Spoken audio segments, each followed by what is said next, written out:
Okay, so here we are in Geek Corner, class number 9, and I'm hoping you really enjoyed the Truth in Teaching one. I hope you enjoyed learning about lifting, and I hope you enjoyed that workout because it was a good one.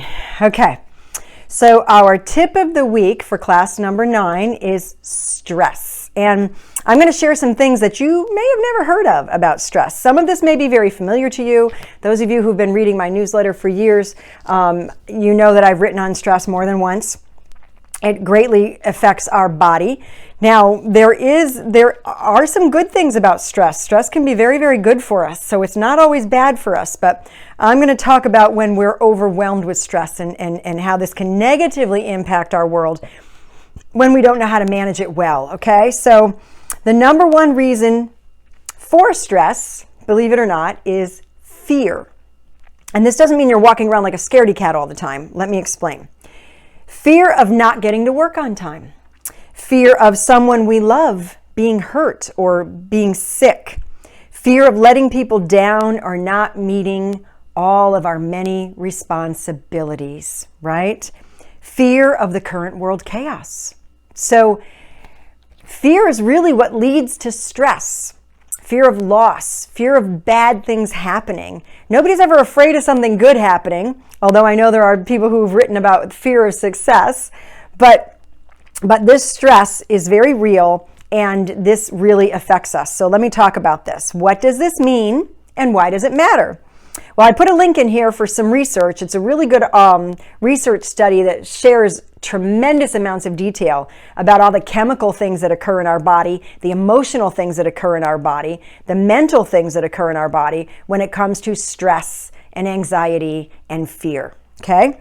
And it talks a lot about history and different people who've written about this since the beginning of time. So research shows that fear all on its own triggers more than 1,400 known physical and chemical responses. That means there may be some we have yet to learn, and activates more than 30 different hormones.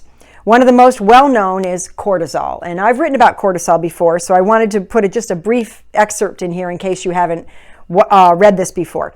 If you have chronic stress, and if you don't, please call me and tell me your secret, right? You may be experiencing high cortisol levels that lead to fat deposits around your middle and a little bit of a challenge with your short-term memory. So, you might be struggling to find words now and then, okay? That could be stress doing that, not old age, all right? That's right. Stress can make your trunk fat and affect your short-term memory in a very negative way. Cortisol is a steroid hormone. It's released by your adrenal glands, and your hypothalamus and pituitary gland trigger your adrenals to release cortisol, and this is based on your thoughts, by the way, and adrenaline when your safety's at risk. Cortisol is also more than just a hormone released during stress. It does have many roles that it plays in your body physiologically and chemically. It helps to regulate metabolism, reduce inflammation, control blood sugar levels and blood pressure. It also assists with memory formation, which is why it can affect your short-term memory, because if you just did something yesterday and you don't remember what you did, then maybe the cortisol was affecting your ability to store that memory. It also helps with salt and water balance. So it's got a lot of jobs, right? Now, problems arise when cortisol levels are too high and they remain high. That long-term stress in life, okay? This can lead to altered immune system responses, suppressed digestive, reproductive, and growth processes. It can lead to affected mood and motivation. Yeah, if you're overstressed, you might completely lose your motivation. I don't feel like doing anything. It's because you're stressed. Feelings of fear. Yes, high cortisol levels can actually increase feelings of fear because of what it stirs in the body. And obviously I could talk for weeks on this topic, but I'm trying to keep this to a short little video. Trunk obesity, as I said, fat around the middle, truncal obesity, impaired memory and concentration, and I mentioned those. Okay. Now, when you experience high levels of stress, such as overwhelm at work, concerns with family members or loved ones, and or an overfull schedule, trying to do it all, your cortisol levels will be high. unless you are actively participating in activities to counter this issue. We're going to talk about those when we get to the good part on this, which is what can we do about it. So when you do nothing to counter it and you give into that fear, this only creates panic in your body. Toxic, fearful thinking shifts your body into what can be called toxic stress. And this is written a lot about by Dr. Caroline Leaf, L-E-A-F, and I'll put a link to her in this PDF for you. This can lead to constriction of blood vessels around your heart, less blood flow and oxygen to your brain, and those 1,400 neurophysiological responses working against you instead of for you, right? Potentially making you more vulnerable to viruses and any other germ out there. So we want our immune system to be boosted, especially right now with the world chaos happening. Here are some things that happen when a person is in toxic, overwhelming stress. And I've got lots of details in here, and I'm not going to read all these details to you. I'm going to read for one of them, and then you'll know why. A compromised or shut down immune system. As the neuroendocrine system responds and the DHEA cortisol ratio is reversed, which means your prolactin and ACTH levels increase, which in turn affects the HPA axis, that is the stress balancing axis. So for those of you geeks who absolutely love this kind of stuff, this is in here. I'm only going to read the basic part. Emotional reactions leading to more fear and panic as the brain produces a pattern of too much beta activity, and you'll see the details there. And remember, this is all some of the things that happen when you're in a toxic, overwhelming stress mode. The potential to overreact, overgeneralize, and even catastrophize situations. This means, oh my gosh, everything's going to go wrong, right? And more fear. This often leads to miscalculations and more fear. And this leads to a lot of high beta activity, and I go into detail of that. Decision-making capabilities are affected as overactivity across these two areas occurs, and I tell you the details about that. But see how this is affecting us? We're overreacting. We can overgeneralize. It can affect our decision-making in a very negative way, okay? Staying in this state for long periods of time can potentially lead to brain damage, which will affect both mental and physical health in the long term, right? We don't want ineffectual reasoning and the inability to deal with emotions. That's what these high stress levels can do to us. This is not a good thing. Another important issue that occurs when life's stressors increase to a feeling of not being manageable is that we go into default mode. Default mode is doing just what's necessary to stay alive and focus on the problem. The problem with this is that some of you are in default mode every single day. And I want to share a very brief, for those of you who know me, know I'm very open to being vulnerable and transparent if it's going to help somebody, right? So a few years back when my dad was really sick and I'm the only one left alive, my brothers died in their 40s, another brother died in his 60s, my mom had passed. I was the only one my dad had and could count on, so I had to be there as much as possible. So I would, get up really early in the morning. I would call and check on him. I would do whatever work I needed to do. At the end of my work day, I was right to the hospital. I was there sometimes till 11:30 midnight, sometimes later. And so my self-care went right down the toilet because all I was concerned about was surviving this period of time. Well, after a while, I realized I had to get my self-care back up because I was going to have to be doing this for weeks, months.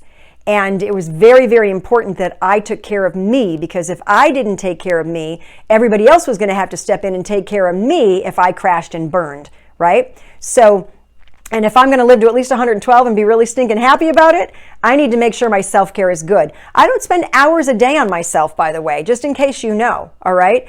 I am very methodical and very consistent and very disciplined in making sure my self-care goes well, but takes as little time as possible so that I can take care of everybody else and do all the things I have to do. Okay, there are ways to do it. If you want more detail, maybe I'll share kind of what my schedule is in a future video. But but I don't want this to be all about me. So I just want to let you know that default mode is not a good place to stay forever. All right? It's short term. You've lost somebody. You're in horrific grief and you're trying to survive. That ideally survival default mode is meant to be very short-lived. And then we get back to good things for ourselves. All right? Now, wait till you read about your muscles, movement, and stress. This is cool. Dr. Kelly McGonigal, she's a research psychologist and author of The Joy of Movement. She's got several books out. This book is amazing. It shares powerful information about our muscles. We now know that our muscles serve a function beyond just moving bones. That's not all they do. Isn't that shocking? They act as a kind of endocrine system, storing chemicals and proteins that release into your bloodstream when you move through those continuous contractions, which can reduce inflammation, control blood sugar, boost metabolism, and so on, making you feel healthy and happy. Some of these molecules have the strongest effects on your brain, immediately reducing feelings of depression and boosting your motivation, while in the long term, restructuring your brain to make you more resilient to stress and help recover from trauma and mental distress. Isn't that awesome? I remember reading a book years ago called Spark. It was written by a psychiatrist who talked about how he literally prescribed movement and exercise to his patients who had depression and anxiety instead of medication. He found it worked. And there's a whole lot of stuff in that book that's not just about people with anxiety. It talks about how exercise makes you smarter. Well, look at this. It's building your brain, movement. And we're not talking just exercise. We're talking movement, okay? So, what to do about it? Everyone has some sort of stress in their life. The real issue is, how do you handle it? When multiple challenges land in our laps rather than fighting them, which has the boomerang effect of coming right back at you with more energy and power, we need to learn, and this is directly from Dr. Caroline Leaf, by the way, we need to learn how to accept, deal with, and tolerate them, and think of ways we can learn from the situation at hand. This decision will create a positive feedback loop between your brain and your mind. Your brain and your mind are two different things, elevating your coping strategies to a whole new level. Something much needed in a crisis, especially right now in our world, right? You'll increase gamma activity flow from the front to the back of your brain, increasing your integrative abilities to be able to integrate things better, high-level learning, and creative insight while engaging higher levels of cognition or thinking, thought processes. So when this happens, you'll already be thinking with more wisdom and be making better decisions. You don't want to stamp out or suppress inner feelings. You want to embrace, process, and reconceptualize them. Put them in a different perspective. This is true mind management. And this is one of the healthiest ways that you can handle stress. Now, here are some other practical tips for addressing stress. Eating well. Of course, you want to boost your immune system. Lots of plants, right? Lots of fruits and veggies and whole grains, those healthy things for you. Exercising regularly. Do your Move Without Pain class every day. Getting enough sleep. That's very important. You will suppress your immune system if you are exhausted. And performing relaxation techniques. And I'm going to list some. Deep breathing. Remember when we started this very first class, talked about hydration. I think the second class was breathing. Sorry about that. Just breathing in and breathing out on a nice count of 4 and pausing in between can really cause a nice deep relaxation. It can affect your vagus nerve. Just let your whole body calm and move out of that anxiety state. Listening to music, reading a book, getting a massage. Laughter and feeling heard are also very important. And I believe that this is one of the reasons that the weekly support group for women who've been abused that I've led since 1999, it's called Choose Freedom. I've actually given you a link. We have a website if you're curious about that. It's so successful because we have lots of love, lots of laughter, lots of connection, and lots of being heard in that group. It's wonderful. Okay, now when it comes to movement, this is where the joy of movement comes into play. Reading that book, I really recommend it. Find a movement that helps you to address your specific issue. Now, I do relaxed walking because and it's so funny, and I've been doing this, but I just now learned that movement in nature is what heals my mind from the stress of life. This is what I need. This is what I need to do, okay? I walk past beautiful streams. I don't know if you remember, I did a little very brief on a promotion video for this club before it launched in the end of January. I showed you this beautiful stream, and it was under ice and snow, and it was freezing outside. But it's just what I have to walk on my roads near my home. I'm just so blessed. It's amazing. I love it. It's beautiful. The birds, the sun, even the rain. I'll carry an umbrella. I don't care. I do my walking, my relaxed walking, because it just decompresses me. Okay? Now, so it's not about exercising. It's about relaxing and letting go for me. That's what I need in my life. Now, you may need something else. And Dr. McGonigal shares that she tends to retreat and hide. So yoga was one of the worst things for her to do because that allowed her to retreat and hide. So what she found was that she needed to take a kickboxing class because that gets her out of her hiding place. It allows her to feel strong and brave and confident. And that's what she needs. Okay? So what's your movement? What do you need in your life as far as movement is concerned? All right, now we're on to the Q&A. So we got a couple of great questions here.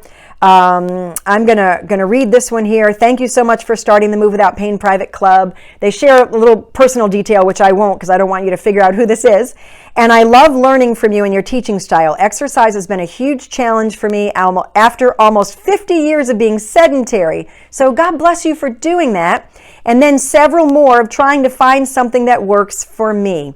This meets me where I am and gives me hope that I can finally build some strength and stamina. And the best part, my mom has joined too and is already seeing the benefit. I love this. It's a family affair. Okay, so the question for the Geek Corner. How likely is hand pain to be due to the repetitive motion of computer work, and what can be done about it? My specific issues are swelling and pain in the knuckle closest to the tip of my index finger. So that would be here. Her mouse finger. And occasional pain, feels like a sprain, at the base of the thumb, used to toggle back and forth between screens. And then this person finishes it with, thanks again for the incredible work you do. Well, you're welcome. I'm not all that brilliant. The people I've learned under are brilliant, but I love sharing brilliant things. So, to get to the question, a lot of the times, the reason that we experience issues here is because our body is very stressed trying to accomplish the task. And it's given all it's worth. It's given everything it can do, okay? Now, what is the reason it's so stressed out to do the task? That could be a host of things, all right? So if you're sitting at your desk and you're looking like this, all right? Now what's happening? This head is forward, all these muscles are getting stressed and strained. The shoulder is forward, so now the brachial plexus is getting impinged and not happy. And everything is just not where it belongs. And now, this really doesn't have a nice base of support with which to draw from, okay? So having a nice setup at work is important. Having that head so it's up where it belongs, shoulders are back, arms are resting, and so now that hand is less stressed and strained, all right? So that's going to be very, very helpful. Now, one of the other things is the melt. If you watched the very first part of Class 9, the Truth in Teaching, I showed this little melt ball and hand treatment. I think this would be fabulous for you to do. Now, again, I don't want to give direct advice. I don't know anything about you. I don't know your health history. I don't know what else may be going on in your body, medications, health conditions, whatever. but I do know that this is a fabulous thing to do for every person on the planet, pretty much, okay? So just keeping this at your desk. You could do just some very simple glide, a little bit of shear. You can do some, rinse on the desk and then some friction. And your hand is going to be so much more efficient at gripping. It's not going to stress or strain anything to do the job, right? Now there's also taking a break, standing up and bending backward about every 10 or 15 minutes. I know that seems like that often. Well, if you time yourself, it literally takes less than 10 seconds to stand up and bend backward 3 times. So if you did that every 10 minutes, which means 6 times per hour, you're looking at wasting 1 whole minute per hour to keep from harming your body from all that sitting. 1 minute per hour. I think your self-care is worth that. So set your phone, to go off every 10 or 15 minutes at the most. That would be 4 times an hour, okay? And do that. You're going to see your whole position changes when you sit back down. Makes a huge difference. All right, so I hope that helps you. Next one. And I'm reading this just because I want you to hear. This is helping a lot of people.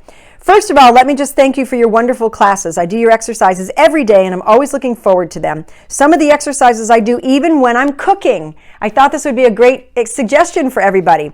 Why not use the 2 minutes before dinner reheats in the microwave to move the body around, right? Okay, now here's the question. I was wondering what you think of the various exercising machines and equipment, that is, stationary bike, which I have here, elliptical, which I do have. I moved, oh, there it is. It is still here. I had to rearrange everything for this filming. Ab roller, rebounder, like the mini trampoline. Are they useful? How often should they be used? So that's a very good question. We want to be working our bodies aerobically as well, right? Because we want to be getting the heart pumping. We want to be getting the blood moving. We want to be sweating. We want to be huffing and puffing. Those things improve our immune system, mobilizes our white blood cells. It just does so many things for us. It's fabulous. It helps to clear out all the clogged in the arteries. I mean, it's wonderful for us. So we need to be doing it. We need to be doing it on a regular basis. It keeps our cardiovascular system, which is not just our heart and our brain. If you remember, and you watched the Nourish Away Pain portion of the bonus education for all the private club members, it also helps the circulation to the spine and the low back. So, the blood vessels are all over the body, not just to the heart and the brain, right? So, very important. We need to be doing aerobic activity. So, is there one better than another? Is there one you shouldn't be using? Well, I'm not going to go over the long list of all the things that are available to us. What I will tell you is it's very important that you use the one that you'll do. If running is not something you want to do because your knees don't like it, or you don't live in an area where it's safe to be doing, you're sucking up all the car exhaust, or it may not be a safe neighborhood, or there just isn't any place to run, then you can't run, right? So you got to do something else. You might want to get a little mini trampoline and run on the trampoline. That's going to decrease all that stress. That your ground reaction force isn't going to slam those joints. So you're going to get that nice, gentle motion, and that's going to be very good for you. So that would be great. You want to get your heart rate going. You want to be huffing and puffing. Don't worry about getting that up to that, that there's an equation, and I can't even remember it now because I don't use it. I don't agree with it at all, because very high level athletes can't get their heart rate up over 60 most of the time. And people who are really sedentary and not real healthy, they don't want to get their heart rate up that high. So what you want to go by is, can you still breathe? Can you still talk? So you want to be huffing and puffing, but you want to be able to talk. If you can't talk, you're working too hard. If you can sing a song, you're not working hard enough, okay? So you want to be able to talk, but you wouldn't necessarily want to carry on a conversation. So that's your target. As long as you're somewhere there, you're pretty much doing good for yourself, okay? Now again, I'm not giving you specific advice because I don't know what anybody's history is. If you've got cardiac issues, you want to check with people to know that what you're doing is safe for you, okay? So whether it's running on a mini trampoline or bouncing on a mini trampoline, whether it's working on a glider, because that's a nice smooth motion and you can do resistance and you can really work, you can get the whole body in there. Whether it's a stationary bicycle, if it's a recumbent bicycle because you don't like putting all your weight on the area that you use to go to the bathroom. We're not really meant to put weight there. That's why all those people who loved the cyclists have padded shorts, right? And I mean, that's a really uncomfortable space to put body weight. It's really not designed to bear your body weight there, okay? So, I'm joking, but I'm serious at the same time. So recumbent bikes can be good, but if you spend your life sitting down, you don't want to be using a recumbent bike to do your aerobics because you don't want to be doing more sitting. Try to find something that allows you to stand up, okay? A Zumba class can be wonderful. Any kind of a class where, you're with people, right? Do a spinning class. I mean, they can be a lot of fun. They do a lot of imagery. Maybe you want to be doing this with people. In the book, The Joy of Movement, she talked about that being with other people and exercising can be extremely healthy for us, mentally and emotionally. Now, I know right now, not to bring up a depressing point, I'm sure most of the gyms are closed. We're not allowed to do that right now, right? So you got to figure out what you're going to do at home. So again, just running in place, that can do it, right? Watch a movie or something while you're doing it, or listen to music. Watch something on YouTube that has beautiful scenery. Find a way to aerobically get yourself huffing and puffing so that you wouldn't want to sing, but you can still talk. And do that for at least 20 minutes, maybe a half hour. Work your way up. If you're not used to that, I've advised people start with 3 minutes. If you can't do 3 minutes, start with 2 minutes. Just 2 minutes. You've got to start somewhere. Start where you're successful. And then tomorrow do 3 minutes. And then the next day do 4 minutes. The next day do 5 minutes. Just do it like that, right? So I hope that helped. I hope that this class is helping you. Please keep sending in those questions. I don't want to have to figure out what I think you want to hear about. I do that with the tip of the week, right? So the Q&A is for you. I want to answer your questions. So have a great week. I hope you're learning how to move without pain so you can have lifelong well-being. And I'll see you next week.